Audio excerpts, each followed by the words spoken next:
Glória a Deus. Eu peço que você abra a palavra de Deus no livro de 2 Reis, capítulo 2, versículo 9.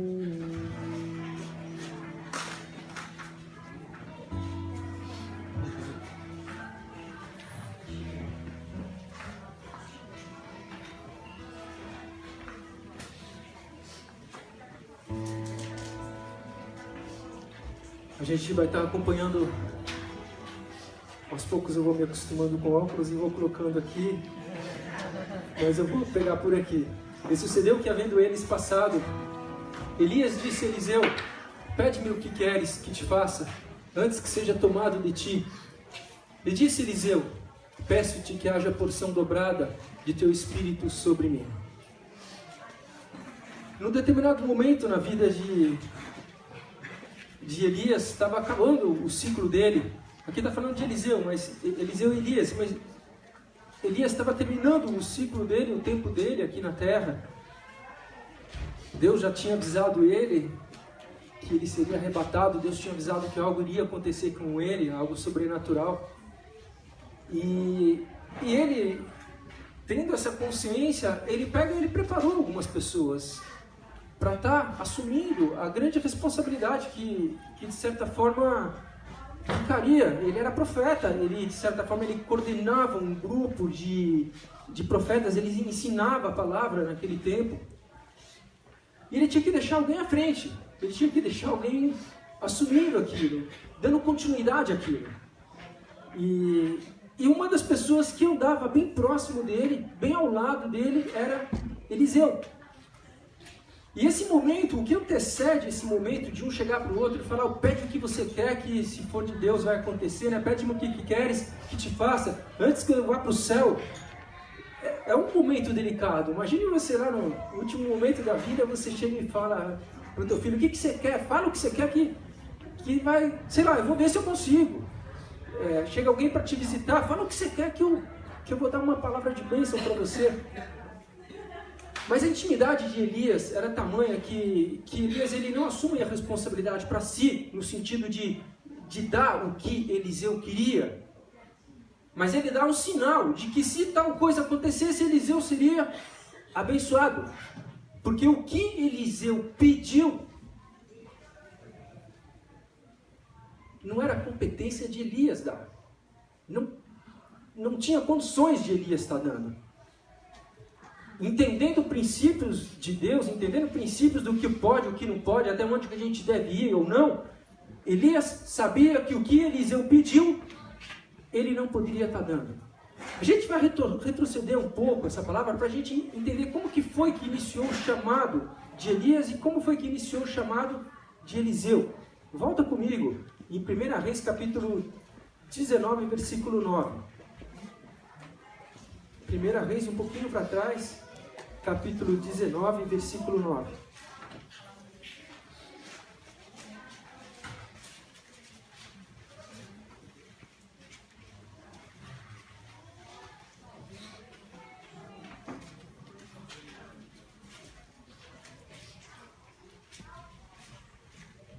Aqui nesse ponto da história é o primeiro momento onde aparece a vida de Eliseu, onde é colocado o nome de Eliseu em evidência. Até então era só Elias. E um pouco antes desse ponto, do capítulo 19, versículo 9, aconteceu algo muito interessante. Tiveram dois momentos, dois picos na história de Elias que é bem interessante a gente compreender.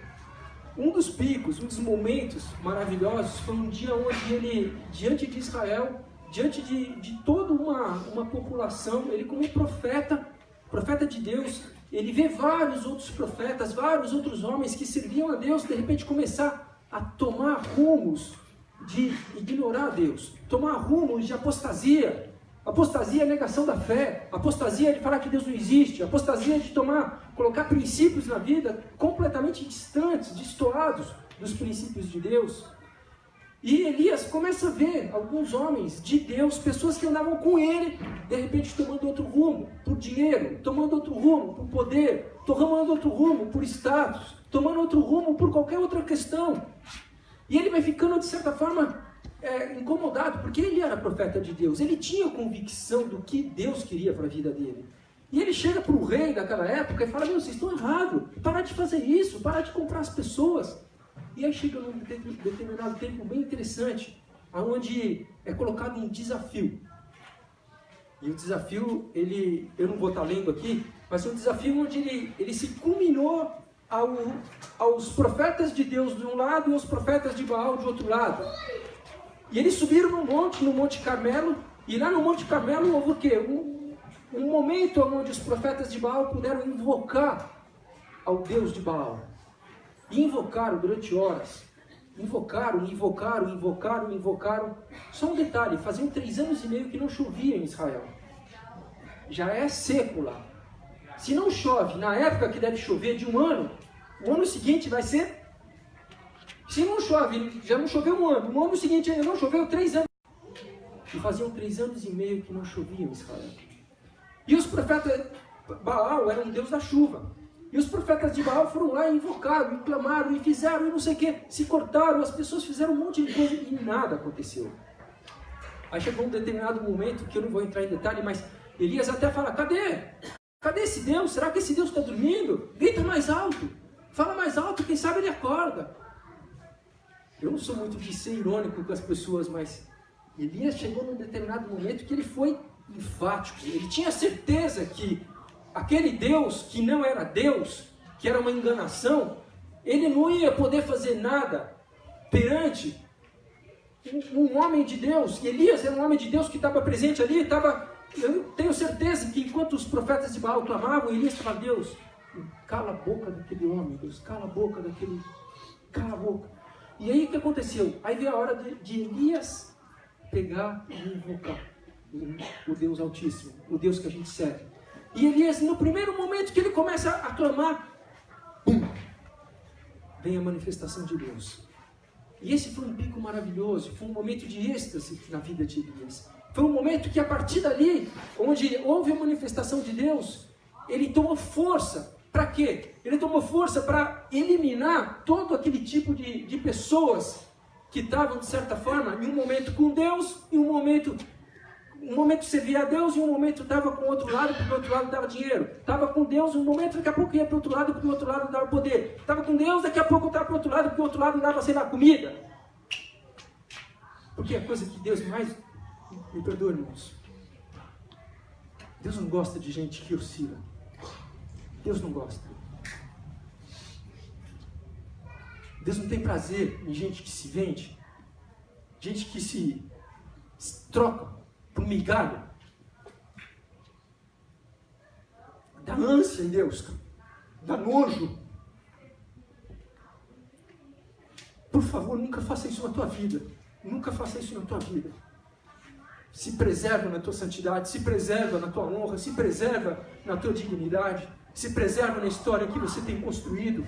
Não troca isso por nada, por uma vírgula não troca. Você está prestes a receber algo de Deus e você vai lá, se troca, se vende por causa de uma subjetiva, sei lá, conquista. Não troca, por amor a Deus. E aí Elias vai e ele de certa forma é usado por Deus para eliminar todo tipo de pessoa que estava naquele vale e não vai. E ele se sentiu fortalecido, só que existia a mulher do rei nessa época, que era uma mulher poderosa, entre aspas. Ela tinha um espírito que agia sobre a vida dela e ela de certa forma conseguia persuadir e intimidar as pessoas. E quando a mulher do rei ficou sabendo, que nem é digna de citar o nome dela aqui, ficou sabendo do que Elias fez, ela pegou e fez um decreto. Esse decreto é o seguinte: amanhã até tal hora, o que aconteceu com os homens que você matou vai acontecer com a sua vida. Ou seja, Elias tinha decapitado um monte de gente. E ali na sequência ela estava falando que Elias seria morto. E Elias, nesse mesmo momento, nessa mesma situação, ele pega e... Imagina se você está numa situação, escuta aqui. De repente tem alguém que vai te perseguir. Alguém revestido de autoridade. O que você vai fazer? Eu fujo. A gente, perna para que te quebra, né? Irmão, é normal, é uma reação natural da gente, a gente pegar e tomar um rumo, sei lá, de se esconder, tomar um rumo de ficar longe. E aí Elias pega e foge, ele vai do Monte Carmelo ao Monte Horebe, numa caminhada de 40 dias, mais um pouco aí, ele 2.000 quilômetros de distância, 2.060 quilômetros de distância, ele foge, fala, aqui aquela mulher não vai me achar. E vai para um lugar. Só que ao mesmo tempo que ele vai para esse lugar, ele pega e ele entra num processo de deprê da vida dele. Um processo que 40 dias atrás o cara estava na glória. 40 dias depois o cara estava tudo. A ponto de que a gente vai estar lendo agora. Capítulo 19. Eu vou estar lendo 19:1. E Acabe contou a Jezabel tudo o que Elias havia feito, incluindo o modo como havia matado todos os profetas de Baal. Por isso Jezabel enviou esta mensagem a Elias: que os deuses me castiguem severamente se até amanhã nesta hora eu não fizer a você o que você fez aos profetas de Baal. Bom, aí essa palavra chegou a Elias e Elias, vaza. Aí vamos lá no 19:9. Diz assim, Elias já estava escondido, né, já tinha fugido. Então o Senhor lhe disse, o que você faz, Elias? E Elias respondeu, tenho servido com zelo ao Senhor, o Deus dos exércitos, contudo os israelitas quebraram aliança contigo, derrubaram teus altares e mataram todos os teus profetas. Sou o único que restou, e agora também procuram me matar. Saia e ponha-te diante de mim no monte, disse o Senhor. Enquanto Elias estava ali, o Senhor passou em um forte vendaval, atingindo o monte. Então, era tão intenso que as pedras se soltavam do monte diante do Senhor, mas o Senhor não estava no vento. Então Deus começa Ele dá uma direção a Elias, para Elias, sai aí da caverna e vai ali que você vai ver alguns sinais, você vai ver algumas coisas. Deus estava começando a tratar o coração de Elias, porque uma das coisas quando um homem de Deus, que eu creio que você é, um homem, uma mulher de Deus, quando uma pessoa se cala por medo, é como que se quase o nosso adversário estivesse triunfando. Consegui calar aquela boca, consegui botar aquele cara, consegui botar aquela pessoa na deprê, consegui. Isso é terrível, porque oportunidades vão passar do nosso lado e o medo vai dominar a ponto de a gente não sequer perceber que tem uma oportunidade do lado. Situações vão passar pela nossa vida e a gente não vai ter coragem, força de reagir numa situação que outra hora a gente reagiria com uma oração, reagiria pedindo auxílio, e a gente não vai, a gente vai ficando acuado. E tem muitos que nesse processo entram até ao ponto de morte física e espiritual. E aí começa o processo aqui. Olha o que diz aqui na sequência. Ele não estava no vento. Aí vem o versículo 12. Depois do vento houve um terremoto, mas o Senhor não estava no terremoto. Depois do terremoto houve um fogo, mas o Senhor não estava no fogo. E depois do fogo veio um suave sussurro. Outras versões falam de uma voz mansa, calma e mansa. Quando Elias o ouviu, cobriu o rosto com a capa, saiu e ficou na entrada da caverna. Até então, mesmo debaixo da ordem de Deus, Elias não tinha saído. Mas quando ele escuta aquela voz suave, aquela voz doce, um suave sussurro, ali ele toma coragem de sair e falar, opa, tem alguma coisa diferente aqui. Tem alguma coisa. E ele vai ao encontro de Deus. E aqui começa uma mudança no projeto, não no projeto de Deus, mas no projeto que o próprio Elias tinha estabelecido para ele, que era ficar ali e se esconder ali, ficar acuado ali, sei lá quanto tempo. Uma voz disse, assim que ele sai da caverna, o que você faz aqui, Elias? E ele respondeu outra vez, tenho servido com zelo ao Senhor, Deus dos exércitos, Contudo, os israelitas quebraram a aliança contigo, derrubaram teus altares, mataram todos os teus profetas. Sou o único que restou e agora também procuram me matar. Então o Senhor lhe disse, volte pelo caminho, volta, para de ficar com medo, volta pelo caminho de onde veio e vá ao deserto de Damasco. Quando chegar lá, unja a Hazael para ser rei da Síria. Depois unja também Jeú, neto de Ninsi, para ser rei de Israel.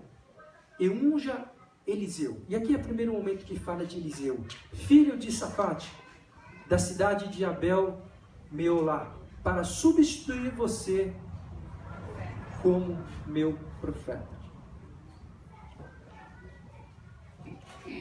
Eu já discuti até que Elias, depois que ele foi, Deus tinha que substituir Elias e Deus vai e levanta Eliseu, mas eu discordo plenamente desse tipo de pensamento. Deus não substitui ninguém. O plano que Deus tem para a tua vida é insubstituível. Amém? Se você não estiver dentro desse plano, vai ficar um vácuo. Até o dia em que você tomar essa posição, até o dia que você se envolver, até o dia que você tomar a coragem e falar, Deus, se é teu, aqui estou. Tenho medo? Tenho. Sou inseguro? Sou. Mas eu estou aqui para cumprir o que o Senhor tem. E Deus vai te fortalecer. Agora, se o medo domina e você recua, e aquele vácuo vai ficando, e passa mais uma situação, e você recua um pouco mais, aquele vácuo vai ficando. E aqui começa uma mudança no que Deus estava fazendo na vida de Eliseu. Deus sabia que estava chegando o tempo de Elias. E ao mesmo tempo ele levanta Eliseu, fala para Elias, unge esse homem em tal cidade. E olha o que acontece aqui na sequência. Aí vem aqui no 20. O 19. E chamando, aí Elias pega e faz tudo que Deus orientou, né? Ele pega e sai daquele lugar e vai para onde Deus mandou. O 19 e 19. E Elias partiu e encontrou Eliseu, filho de Safate, arando um campo.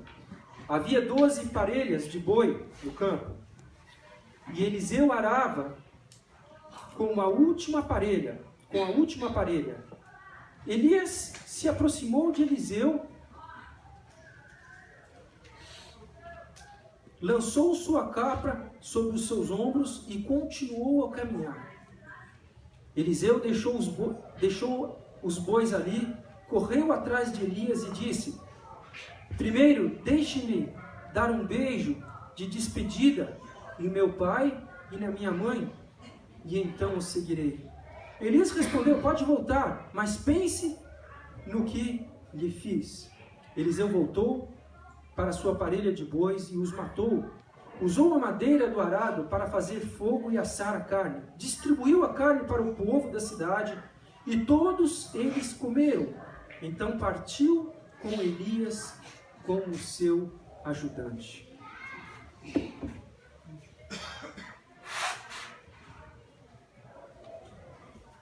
Aqui tem um momento interessante, irmãos, onde o início do ciclo desse ministério com Eliseu, ele acontece quando Eliseu estava trabalhando. Eliseu não foi chamado, ele não estava lá na casa dele de boa, sem fazer nada.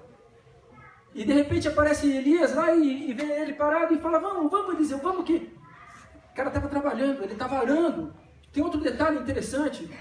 Eliseu, ele vinha de uma família de certa forma abastada. Porque não era qualquer um que tinha 12 parelhas de boi. Não era qualquer um que tinha terra para arar. Não era qualquer um. Então, de certa forma, ele era de uma família classe média. Ele tinha condições para ficar muito bem, trabalhando nos seus planos, trabalhando nos seus sonhos e deixar as coisas espirituais de lado. Mas quando Elias passa e cumpre a ordem de Deus, e Elias pega simbolizando, né?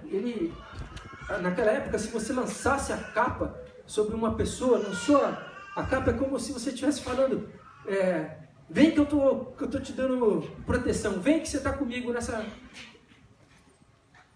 nessa caminhada.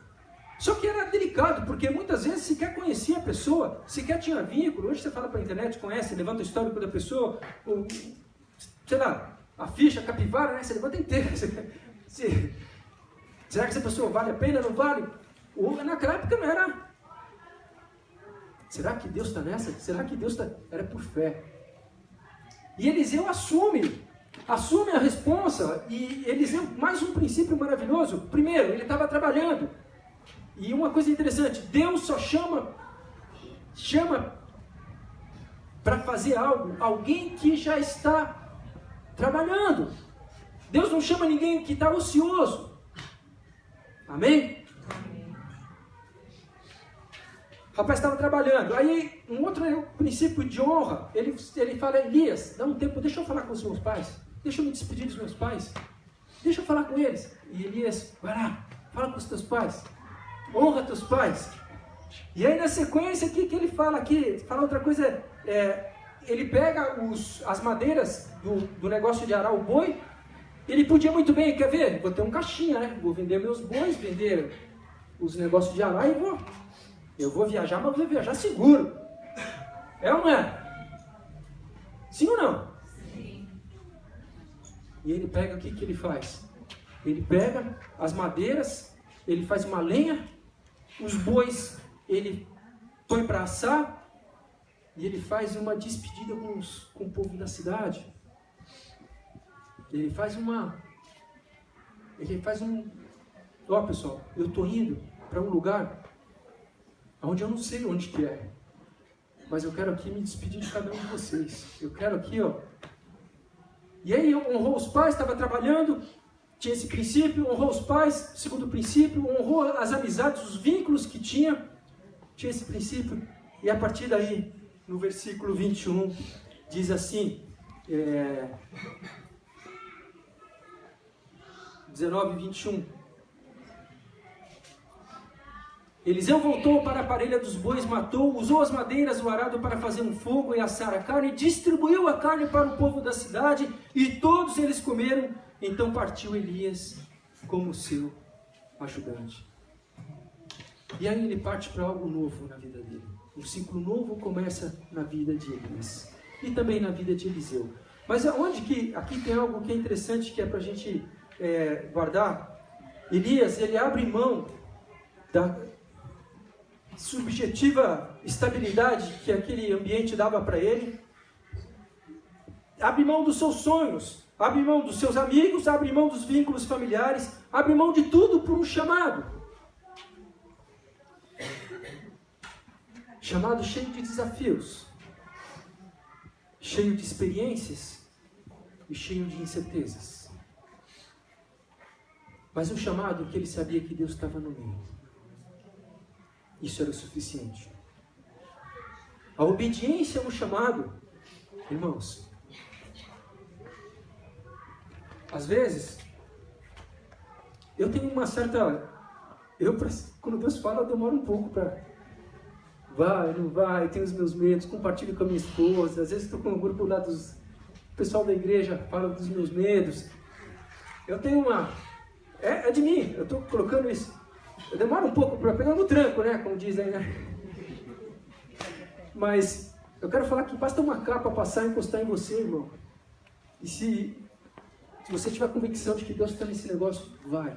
Amém? Amém. Se não tiver, se for mais parecido comigo, ora.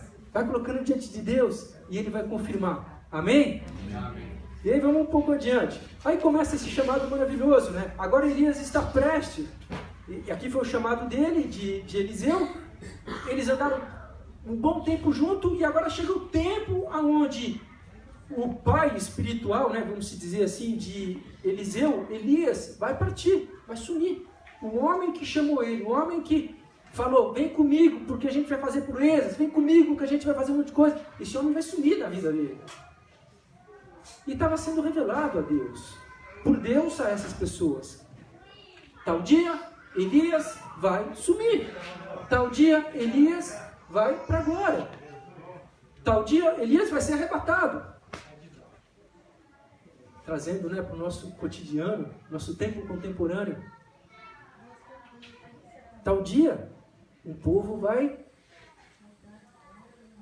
para a glória. E tem gente que escuta isso, gente que está aqui dentro, gente que está fora, e fala, mas esses caras são loucos, como assim tal dia vai ter gente que vai sumir? Tal dia vai ter um povo que vai ser resgatado. para morar no céu. Amém?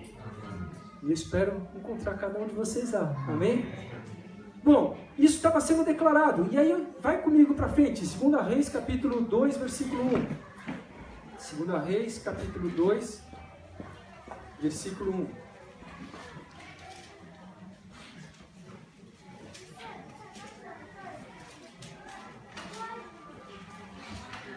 Quando o Senhor estava para levar Elias aos céus, em um redemoinho, Elias e Eliseu partiram de Gilgal. No caminho, Elias disse a Eliseu: fique aqui, pois o Senhor me mandou ir a Betel. Então eles estavam em Gilgal e foram para Betel. E no caminho, no diálogo, Elias fala: fica aqui, Eliseu, fica aqui. E aí olha a resposta, a firmeza da resposta de Eliseu. Eliseu, porém, respondeu: tão certo como vive o Senhor, tão certo como a sua própria vida, não o deixarei.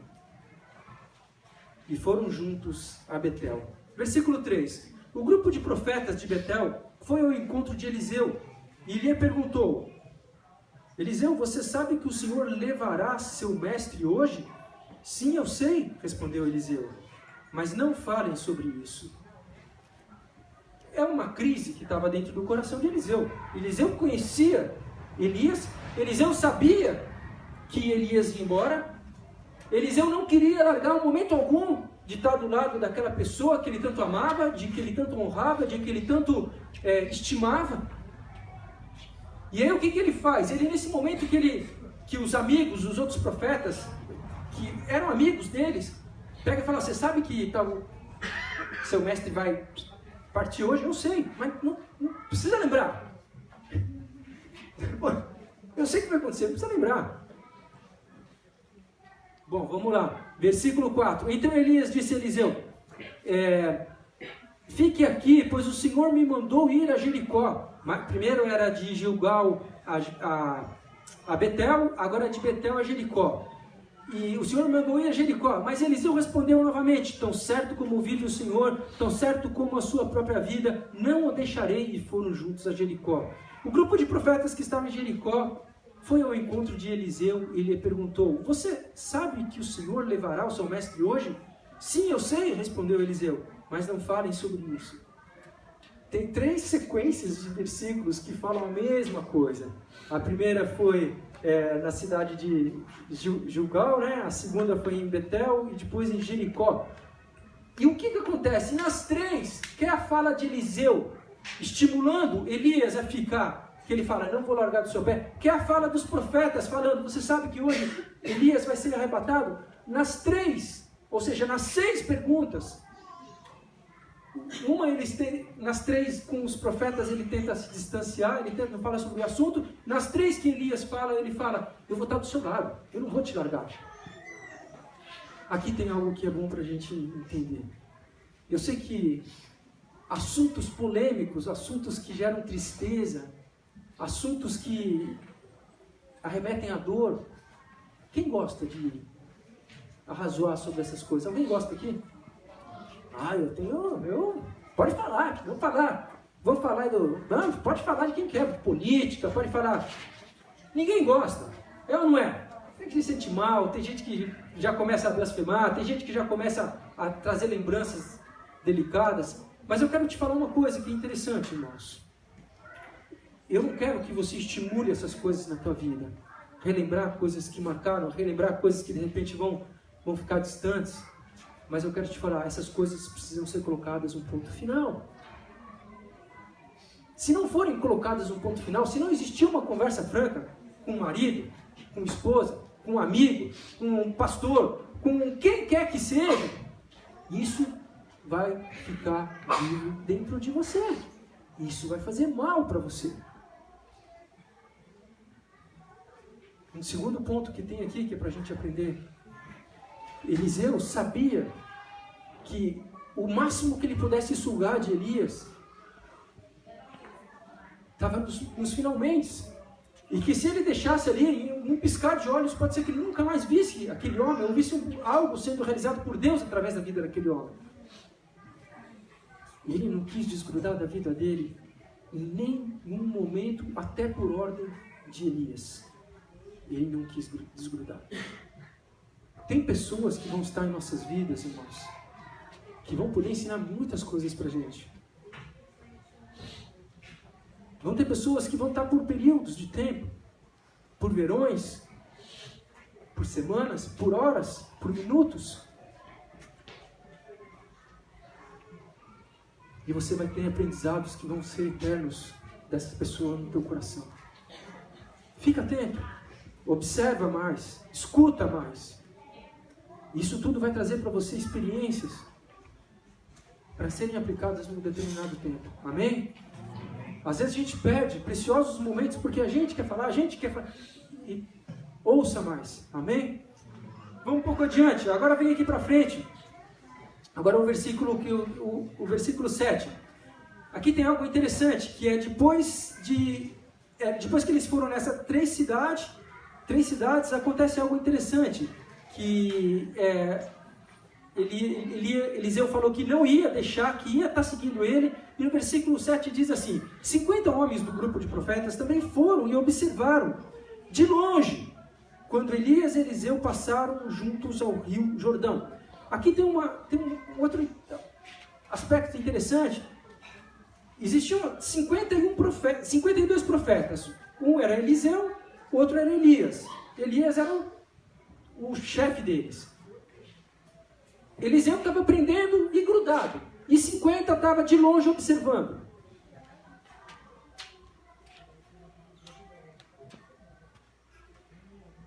De longe observando é uma coisa, do lado andando observando é outra coisa.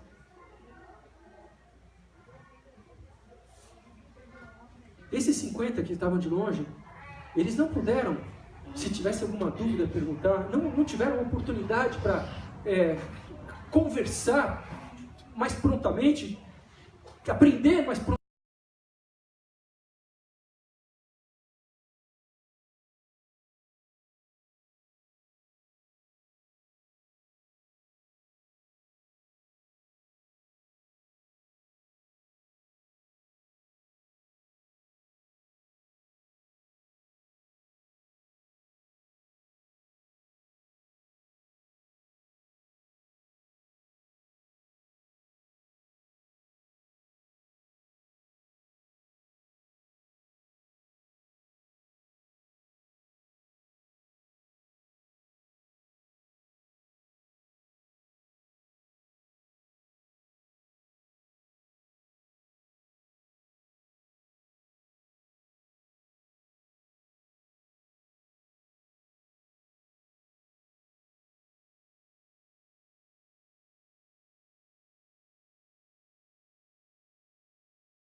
A ambição, muitas vezes ela é voltada, o cara que é ambicioso é o cara que passa por cima dos outros, o cara que a qualquer preço, a qualquer custo, ele quer chegar no objetivo dele. Mas eu quero definir essa palavra aqui de Eliseu, o que ele estava falando. Ele era uma pessoa determinada. Amém? Determinada. Se a gente estivesse numa outra cultura, onde a palavra ambição tem uma outra conotação, eu até escrevi aqui, eu peguei no dicionário inglês, ambição significa um forte desejo de conseguir alguma coisa ou de fazer algo. Algo costuma demandar trabalho duro e determinação. Isso no dicionário americano. A definição de ambição no nosso dicionário era um pouco deturpada. Vai para o lado do cara que quer dinheiro, o cara que quer poder.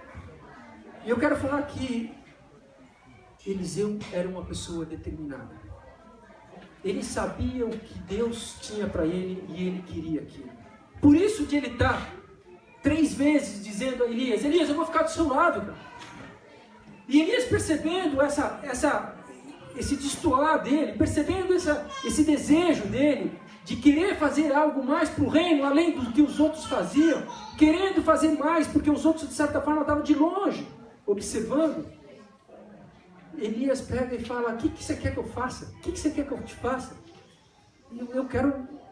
Aí ele fala, né? Eu quero uma porção dobrada. Eu quero me tornar líder dessa escola de profetas. E aí o que acontece?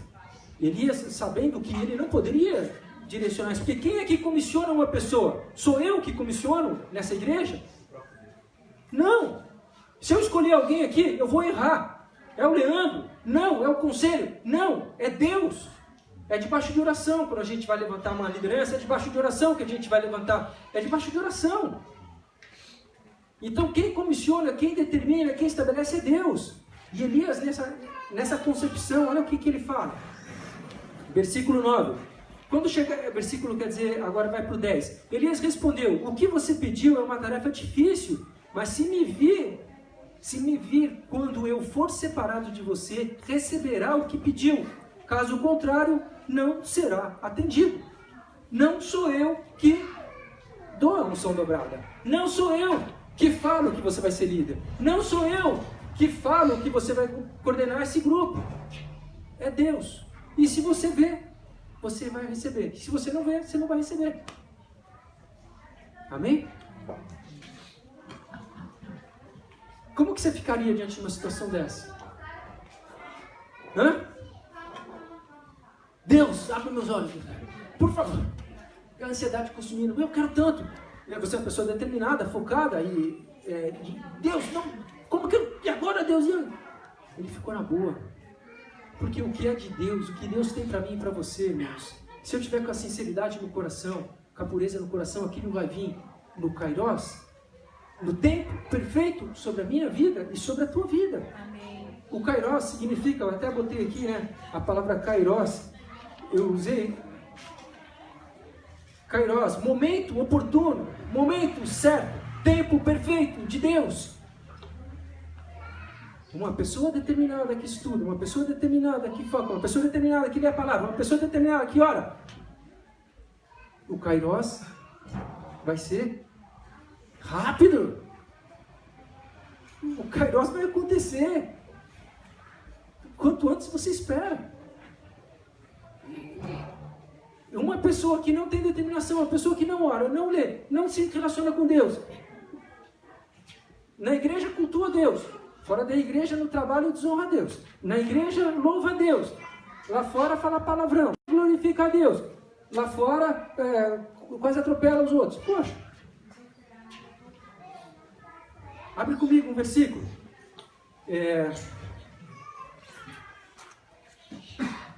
Onde foi que eu anotei?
Diz assim: portanto, quer você comam, quer vocês bebam, quer façam qualquer outra coisa.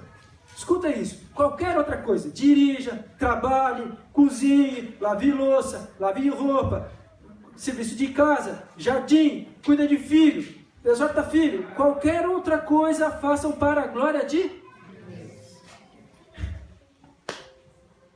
Te pergunto, Deus está sendo glorificado na sua vida, nessas coisas, do dia a dia?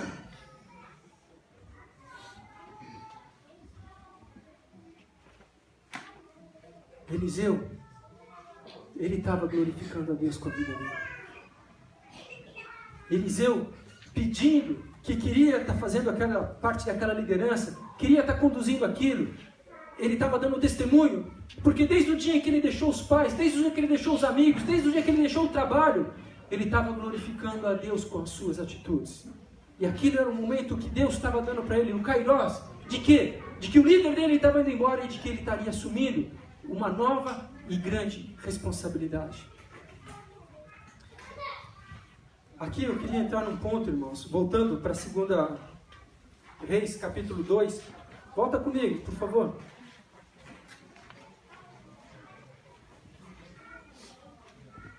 Segunda Reis, capítulo 2.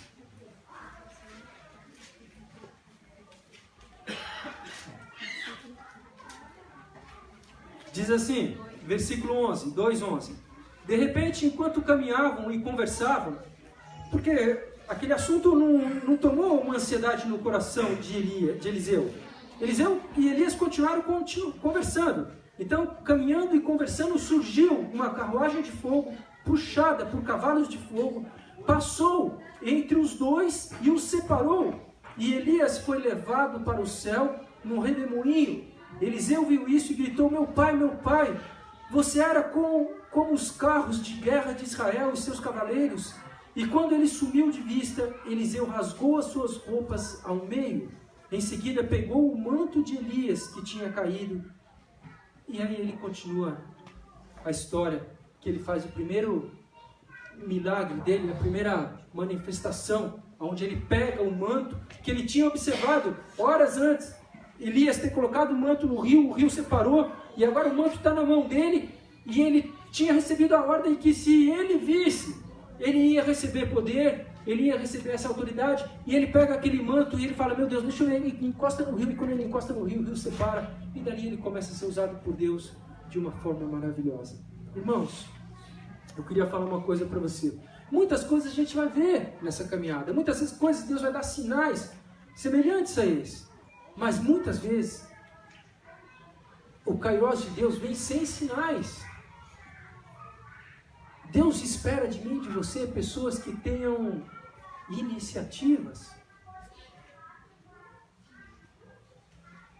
E a iniciativa ela não pode preceder sinais. A iniciativa tem que ser por convicção no relacionamento com Deus. Convicção de que eu tenho que fazer algo. Essa convicção não vem com uma estrela caindo, não vem com um cachorro atravessando a rua, não vem com um pastor falando. Essa convicção vem do Espírito Santo falando, do Espírito Santo te conduzindo do que você deve fazer ou não. Deus, muitas vezes, Ele quer dar algo dobrado para a gente. E nós não recebemos por falta de convicção. Deus quer te usar mais do que Ele tem te usado. E nós não somos usados por falta de relacionamento e convicção.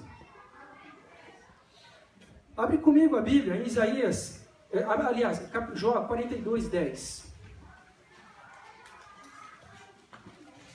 O que eu entendo dessa palavra é que Eliseu queria ser usado mais por Deus. Queria fazer mais para o reino de Deus.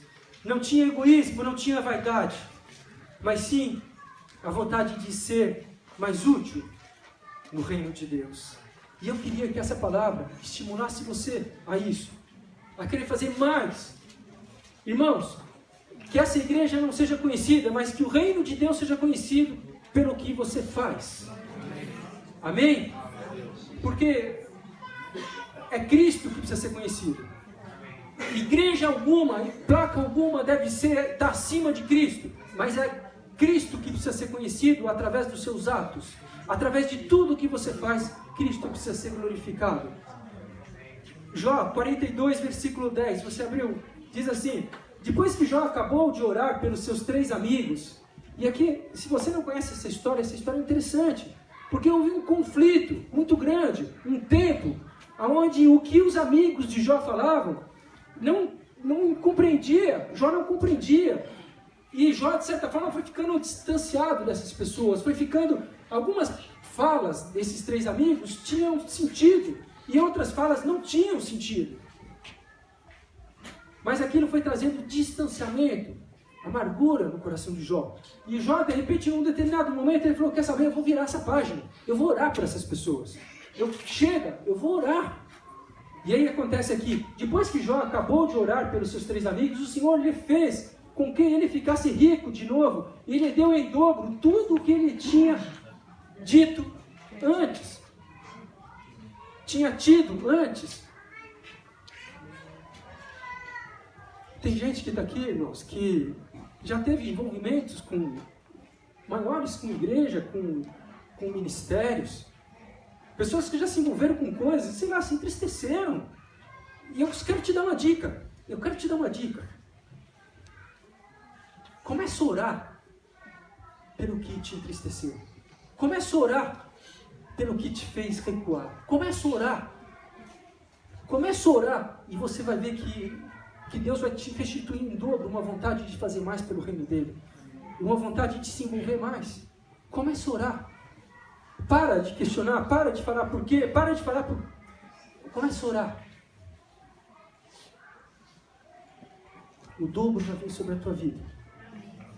Um sentimento, uma vontade, uma convicção, uma certeza de que Deus está naquilo, de que você precisa se envolver com aquilo e que você precisa fazer algo. Quer por crianças, quer por moradores de rua, quer por o que for. Abre comigo, Isaías capítulo 61, versículo 7. Queria chamar o ministério de louvor, amém?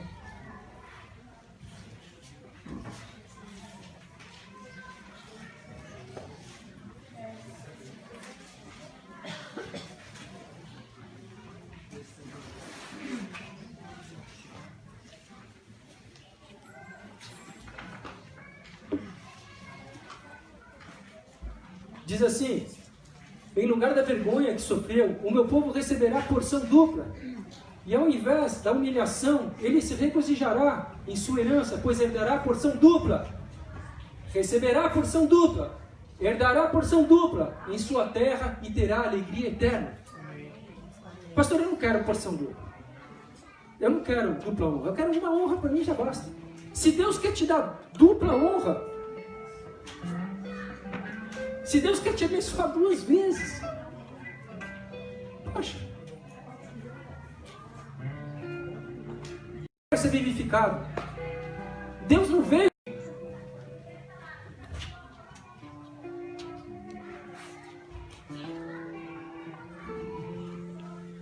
Mateus capítulo 7, versículo 8.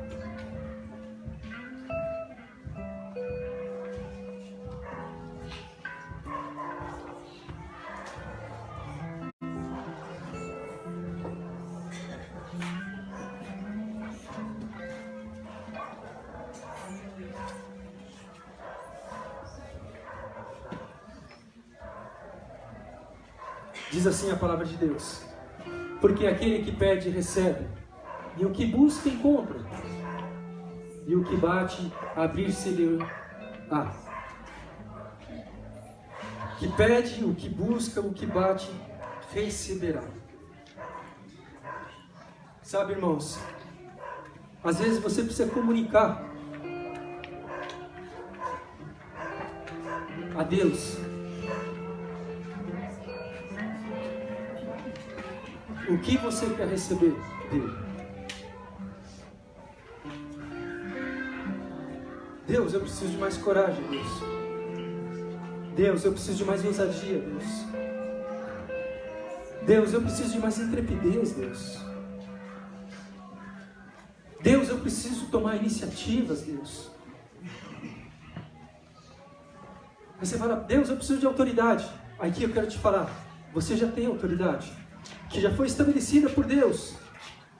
E muitas vezes, se a tua mente diz que você não tem autoridade, você precisa lutar contra a tua mente. Deus te deu autoridade. Deus te revestiu de autoridade. A tua palavra tem poder que não é tua, mas é a palavra de Deus.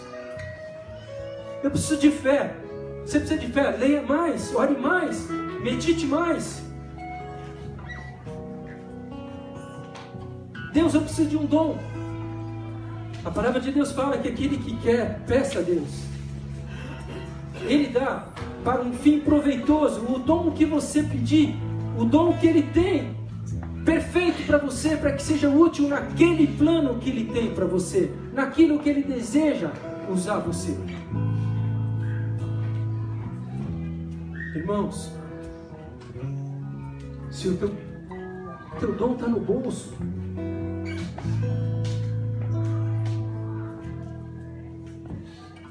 se o teu dom está guardado, é hora de tirar ele do bolso.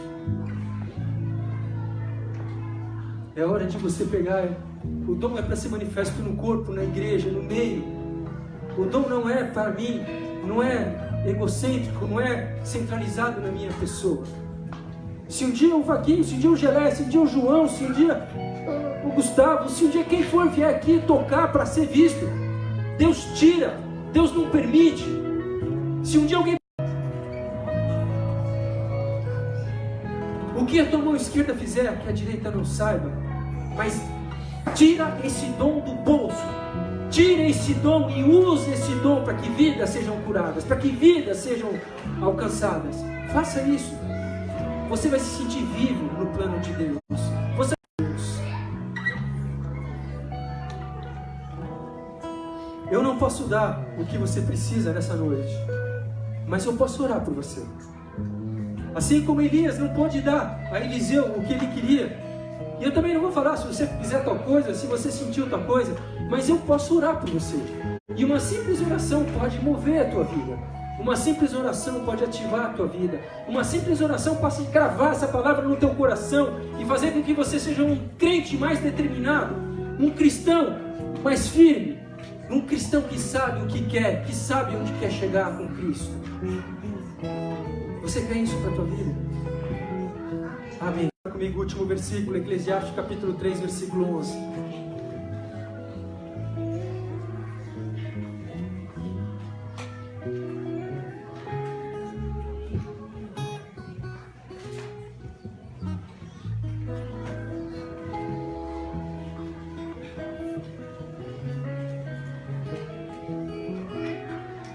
Diz assim a palavra de Deus, Eclesiastes capítulo 3, versículo 11. E no entanto, Deus fez tudo apropriado para o seu devido tempo. Tudo é formoso em seu tempo. Também pôs o mundo no coração do homem, sem que este possa descobrir a obra de Deus. Sem que este possa descobrir a obra que Deus fez desde o princípio até o fim. Tudo fez formoso ao seu tempo. E eu quero falar que hoje é o tempo daquilo que você deseja receber, pelo menos iniciar na tua vida. Quer uma cura, quer uma restauração, quer uma libertação, quer um ponto final em situações que estão estragando relacionamentos familiares, quer uma situação de vício que tem te aprisionado há tempos, quer uma situação de frieza espiritual, de não querer se envolver por coisas do passado. Eu quero falar que hoje é o tempo determinado de botar um ponto final nessas coisas. Amém? E eu quero orar pela tua vida. Eu quero te convidar a você fechar os teus olhos, sentado mesmo no teu lugar. Amém? Pai, eu quero aqui, Deus, fazer uma oração, Pai, pelos meus irmãos, Pai. Eu creio, Deus, que hoje é o teu kairós sobre essas vidas, Pai. Eu creio, Deus. Eu creio, Pai, no tempo oportuno, eu creio no tempo perfeito. Eu louvo por isso, Deus, porque o Senhor é um Deus vivo, Pai. E eu louvo, Pai, por cada vida que aqui se encontra. Quero agradecer de todo o coração, Pai. Porque, Deus, na história, Senhor Deus, ó Pai, no que nós lemos, Senhor Deus, a determinação de Eliseu, Pai. A determinação que esse menino, que esse jovem, que esse homem teve, Pai. Deus, fez toda a diferença para ele receber, Pai, o que ele queria, Deus. E eu agradeço porque se essas vidas estão aqui hoje, Pai, meu Deus, eu tenho certeza que muitos passaram por obstáculos, Senhor Deus. Muitos passaram, Senhor Deus, ó Pai, por desânimos. Muitos passaram, Senhor Deus, ó Pai, por momentos, Senhor Deus, angustiantes, Senhor Deus. Momentos, Senhor Deus, ó Pai, de descréditos. Momentos, Senhor Deus, de afronta, Pai. Momentos, Senhor Deus, ó Deus, de não acreditar em sequer em ninguém, Pai. Mas eu te louvo porque hoje elas estão aqui por causa do Senhor, Deus. E eu te louvo porque a Tua palavra fala, Deus, que o Senhor é um Deus que restaura. O Senhor traz dupla honra. O Senhor traz, Senhor Deus, ó Pai, sobre os Teus filhos, Senhor Deus, ó Pai. Anima os Teus filhos. O Senhor vivifica, Pai, a Tua igreja, Pai. Não somente vida, mas o Senhor vivifica, Pai. E eu agradeço por este tempo perfeito, Pai. Eu quero pedir sobre a vida dos meus irmãos, sobre cada um que se encontra aqui nessa noite. Eu quero pedir, Deus, que o Teu Espírito Santo, Deus, possa visitar. O Teu Espírito Santo, Senhor Deus, possa, ó Deus, avivar os dons. O Teu Espírito Santo possa dar os dons, Senhor Deus, àqueles que têm pedido. O Teu Espírito Santo, eu peço ao Senhor, Deus, eu não posso determinar, mas eu posso te pedir, Pai. E aqui eu faço essa oração, Deus. Derrama sobre essa igreja, Senhor Deus, sobre os meus irmãos, Senhor Deus, a Tua cura. Derrama sobre os meus irmãos autoridade. Derrama sobre os meus irmãos fé. Derrama sobre os meus irmãos, Pai. Eu te peço em nome de Jesus Cristo, Pai, para a glória e para a honra do Teu nome, Deus, que eu oro, Deus. Obrigado pela Tua porção dobrada, Deus. Obrigado, Pai, de todo o coração.